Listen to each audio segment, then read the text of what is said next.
Hello, and thank you very much for pressing play. Some of you may recognise my face from previous videos that I have done in the Facebook group, Life After Teaching, Exit the Classroom and Thrive, or indeed you follow our YouTube channel of the same name, Life After Teaching, Exit the Classroom and Thrive. And normally and ordinarily, I am with my partner in crime and co-founder, Sarah Dunwood. But on this particular occasion, I thought I would do a solo video, which is again will act as a resource for our group members who are struggling with certain things at this moment in time. One of the things I'd like to address with you is something that has been thrown up more and more times in our Facebook group. We have a Facebook group of just over 25,000 members as of August 2021. And bearing in mind we had 1,000 new members this week, you can imagine very, very quickly where the numbers are going to rise. And I follow the posts on that page very, very carefully. And more often than not, I can pick out certain trends. One of them a couple of weeks ago was I simply do not have the money to leave the classroom. So myself and Sarah and Sue Bowie did a really great go-to video called The Pit Pony. And if you've not seen it already, I will be referencing the Pit Pony video in this particular one as a really great financial blueprint of how you can leave the classroom. So I would recommend in the first instance that if you haven't seen the Pit Pony video, you watch this and then you get your pen and paper out and go and watch that little gem. These are the posts that have been popping up more and more. We are in August, and for those of you in the UK, we are slap bang in the middle of what is the biggest perk for teachers of all times, which is the 6-week summer holidays. Despite the fact it's monsoon season in the northwest of England, we have 6 weeks summer holidays. And those 6 weeks summer holidays are one of the many, many reasons why teachers do what they do. Because let's face it, they don't have to pay for childcare. They get that big, long, lazy summer to languish having picnics in the parks with loved ones. Or alternatively, as is the case with the posts that are now popping up on our group, teachers are absolutely disabled and debilitated with high levels of anxiety at the fear of the return to school. So even though that's weeks away, members of our profession are already robbing themselves of the joy of their perk with the anxiety and the fear of the return. So I want to put together a small piece for you today about my understanding of that and how I combated it when I was going through it. Now, bearing in mind, I'm not a life coach, I'm not a psychologist, I'm not a counsellor. I only ever talk about what I've done and what worked and didn't work for me. So I'd like to take a moment to share with you this concept that we have this debilitating and crippling mental health hijack that happens to teachers when they think about returning to school, whether it be on a Sunday night, whether it be on a Wednesday night, whether it be in the middle of the Easter holidays. It generally takes place when they are not in the building, and the thought of school plummets them into this depth of despair and anxiety and robs them of the joy of what they are actually doing at that present moment in time. I've spoken to hundreds and hundreds of teachers over the last 10 years, and I have spent nearly a decade helping and supporting teachers to find a life either inside of the classroom on their terms or outside of the classroom on their terms. And they've all got different names for this feeling. Sarah Dunwood used to call it the fear. I called it the churn. Other people have called it the dread. So it can be the Sunday night dread, the churn of the return, the fear, the anxiety, whatever you call it. I think we can all in some ways relate to that feeling that's going on at this moment in time. And this is what it used to be like for me. It was two schools of thought that coincided with the most unhealthy and toxic set of mind thoughts in my own head that wrecked whatever was doing. The first was overwhelm. I was just before exiting, full-time English teacher and head of year. And it was 2012. So I was doing, realistically speaking, 2 full-time jobs, because a head of year is a full-time job and an English teacher is a full-time job. And I was doing 2 huge jobs for probably 3 frees a week, most of which I probably lost for cover. PPA time, not even comes close. So I had 2 massive areas of responsibility. I was also in an incredibly unsupportive marriage with huge financial pressures. So I had additional jobs after school as well, tutoring. So what would happen to me is I would have an avalanche of an overwhelm with the amount that I literally had to get through. And in many cases, not what I'd got to get through the week when I went back to school, but the catch up that was needed because I was in a position of being behind. I was overwhelmed about the amount of work I had to do at school. I was overwhelmed about the amount of non-parenting I was doing. I was overwhelmed at the state of the house, the state of the finances. So this feeling of anxiety came through a sense of overwhelm because it was an insurmountable task that I was expected to do as a job. The second that really compounded this churn and this fear and this dread was that overwhelm was then combined with fear. Fear of getting in trouble. I'm going to use this collective pronoun by them, the senior leadership team. I was working in an incredibly toxic environment with an awful leadership team. There was key players within that leadership team who were narcissistic, who were brutal people to be working around. And I was in this constant fear that I was going to get called to somebody's office or an email would drop in, before you leave, can you pop in and see? Which would just disable me in a stock cupboard throughout the day. So I had the understanding that I'd got a job I couldn't actually do because there was too much to do, combined with a fear of getting in trouble for not actually doing what I knew I wasn't doing. And as a result, those fears would manifest at the most unwelcome of times. I'd be in a beer garden watching the kids play when I should have been relaxing. And I'm looking from side to side, and I'm then getting jealous of women who, they don't even work. Her job's just taking the kids back and to school. So that would then compound bitterness within me because I was incredibly ungrateful at that point. I was getting no sympathy from anybody around me because guess what? I got 14 weeks holiday a year and I could finish at 3:10 if I wanted. So all of this was taking place, and I used to call it the churn. Where it used to grip me the most was I couldn't sleep at night.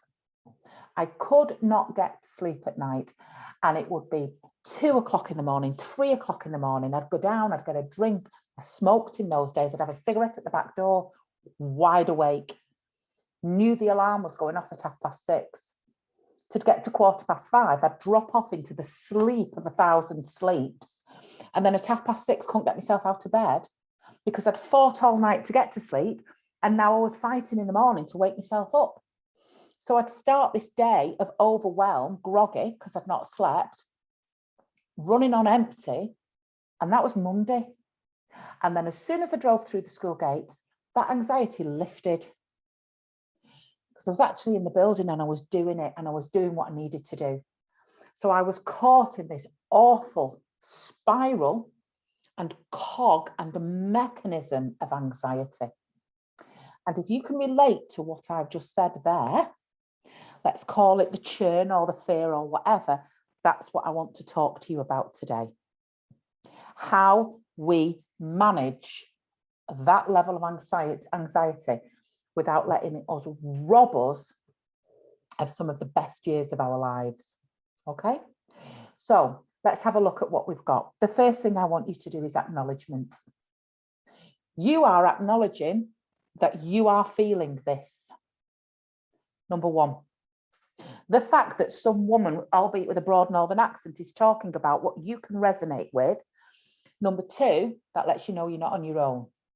This is not unique to you.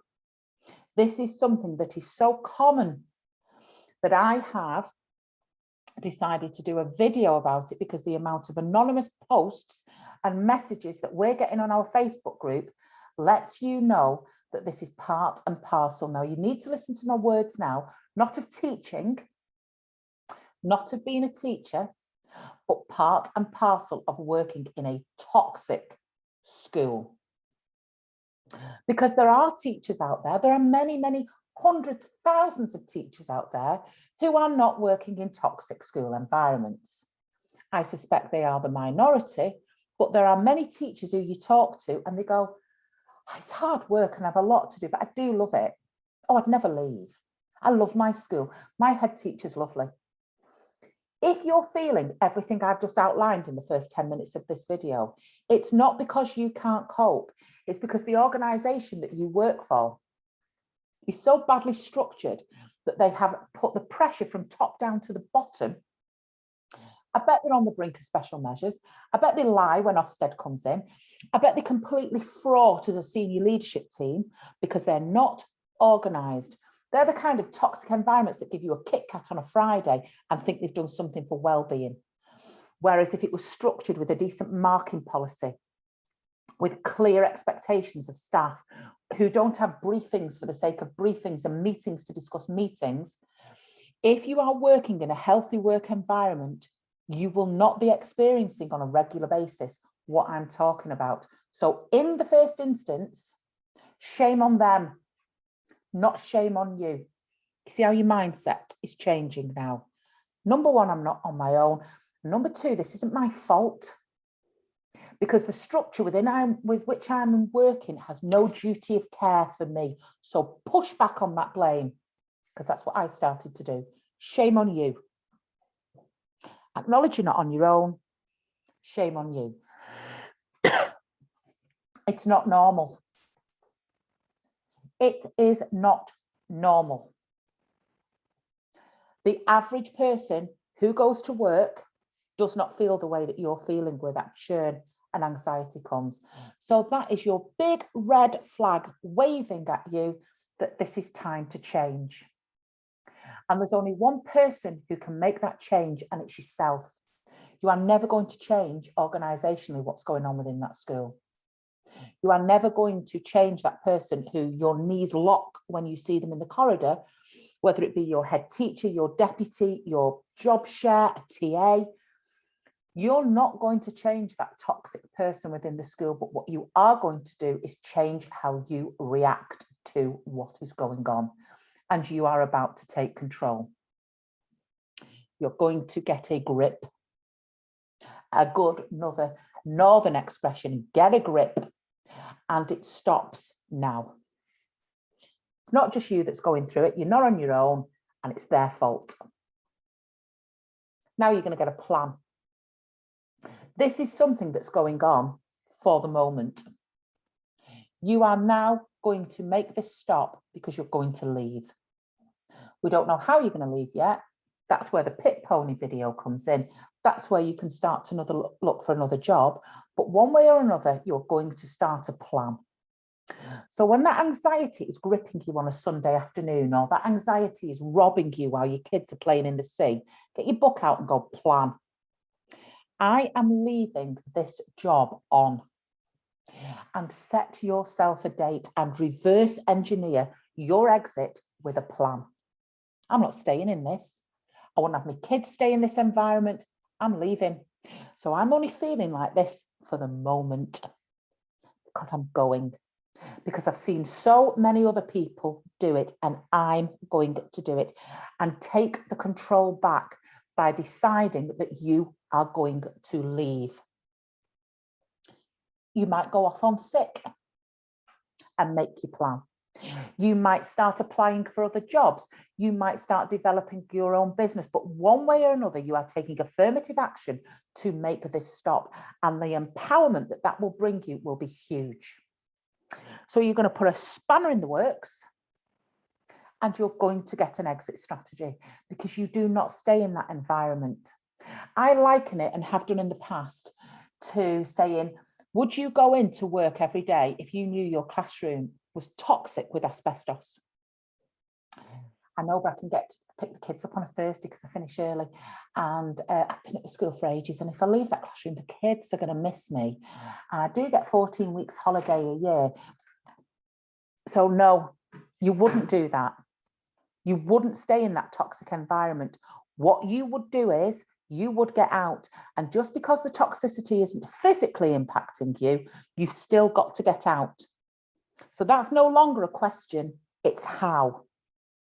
You decide when, and then you work out how.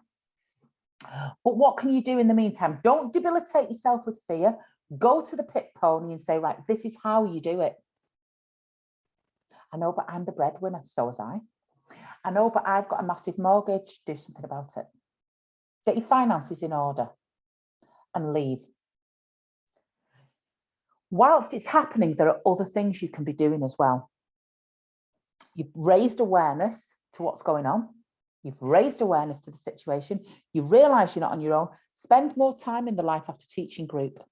Spend more time on Facebook or whatever form of social media you use, talking and interacting with people who are going through what you're going through.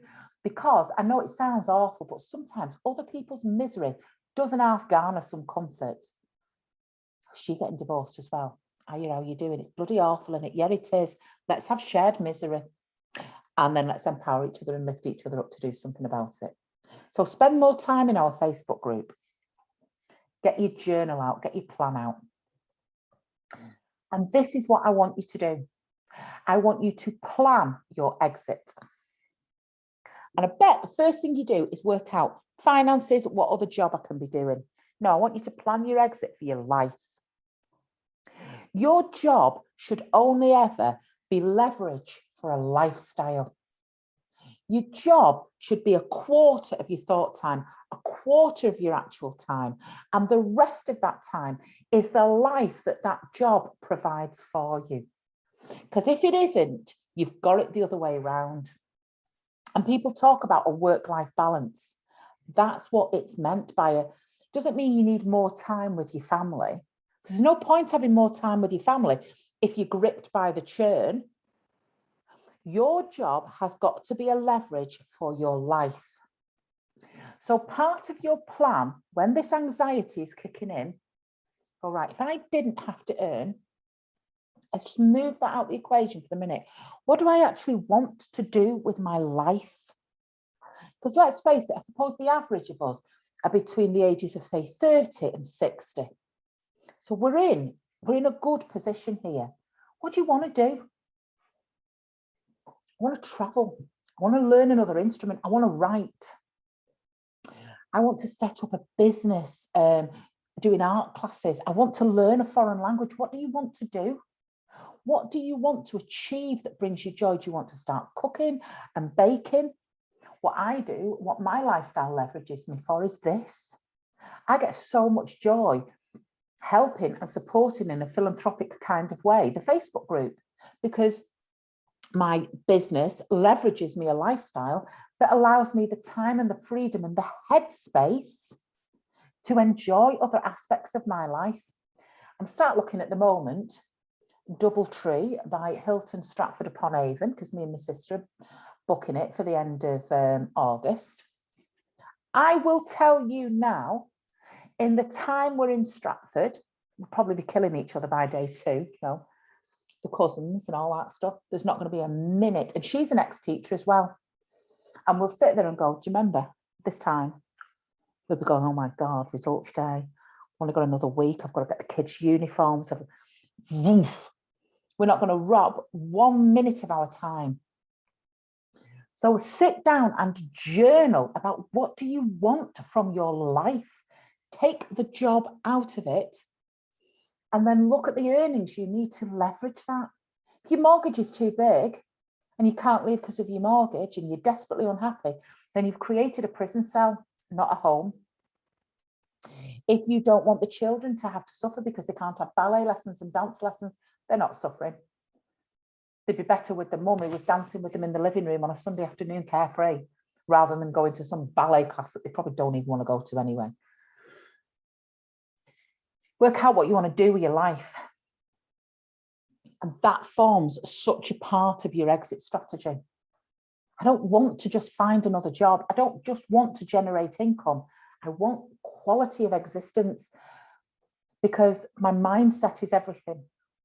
So if you feel that overwhelm and the churn and everything starting to take place, have your stock journal with you. My exit plan, when am I leaving? How am I reverse engineering my finances? There's the page of my bottom line. That's how much money I've saved this month. Make it a project. Make it a project so that you're channeling some positive energy into the leave rather than lying there on your bed, hijacked and not knowing how the hell to stop these feelings. Right, I know what I need to do. I'm going to go and watch that pit pony again. I'm going to go on Life After Teaching. I'm going to reach out to such and such a body. And the other thing you do is you learn the art of instant gratitudes. You cannot feel depressed or anxious. It's proven this, even though I'm not a psychologist. It is proven that you cannot be depressed or anxious if you are in a state of gratitude and thanks. It lifts and elevates your mood completely. So I used to spend hours doing guided meditations on YouTube. 15 minutes for gratitude. There were some belters. You used to lie there and they'd make you picture every single face of the person you were grateful to for something, and the things in your home you were grateful for, the people, the experiences you had. You'd leave that meditation lifted because you can't feel sorry for yourself and you cannot feel anxious, depressed or worried or concerned if you are in a state of gratitude. So here on this walkthrough right now of how to get a grip of the churn of the return, look at the kind of things I'm talking about. Draw a line in the sand. I'm taking responsibility now. Project exit the classroom. Journal, figures on the sheet, organize it with as much gusto. If you're too low to even get yourself up to that stage, just go and buy the journal. You've got to fight this. You've got to fight this. And if you can't fight it, go and see your doctor. Go and see your doctor. Because if you watch this and you still cannot muster up the motivation to do something about what I've said, then your next step is an appointment with the doctors and say, I either need signing off or I need some other form of counselling or support to get me to the point where I can help myself.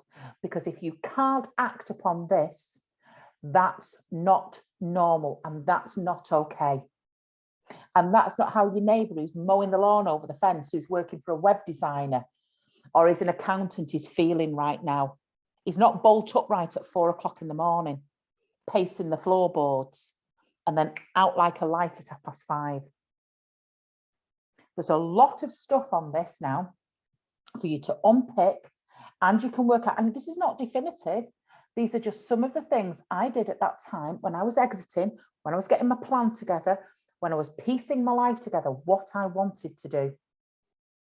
And I'm now in a position where my business has leveraged a lifestyle for me, where I am in a good state of play. Yeah, I'm going to have to give me 30 seconds. I asked for 15 minutes. Please don't come in while I do a quick video. I've had to pin the dog here. Pin the dog here, and they've come in 3 times. Right, so where was I? It's leveraging me a lifestyle I like. I can spend time working with people who I like working with, but I had to work hard on this plan. I really, really had to work hard to get my plan. Fight it.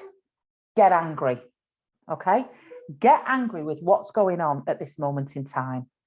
Because if you are being robbed of quality time because of the thought of something that's going to be taking place in 4 weeks' time, or the thought of something that's going to be taking place in 12 hours' time, that's not the reality. It's a combination of overwhelm and fear of getting in trouble. And you are in a toxic work environment. Get an escape route. Get a plan of action. Find a way of exiting that classroom.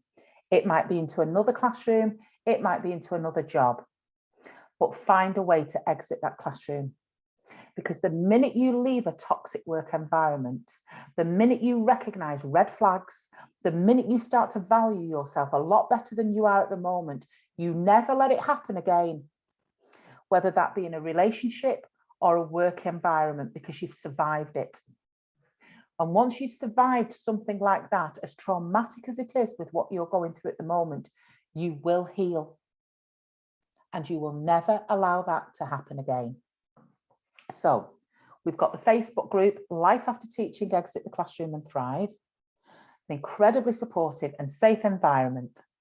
I do hope that these words and pearls of wisdom will act as some kind of comfort or some kind of blueprint for you to start to get a grip of how you're feeling at the moment and salvage your summer or salvage your Sunday night. As always, absolute pleasure. On behalf of myself and Sarah Dunwood, thank you.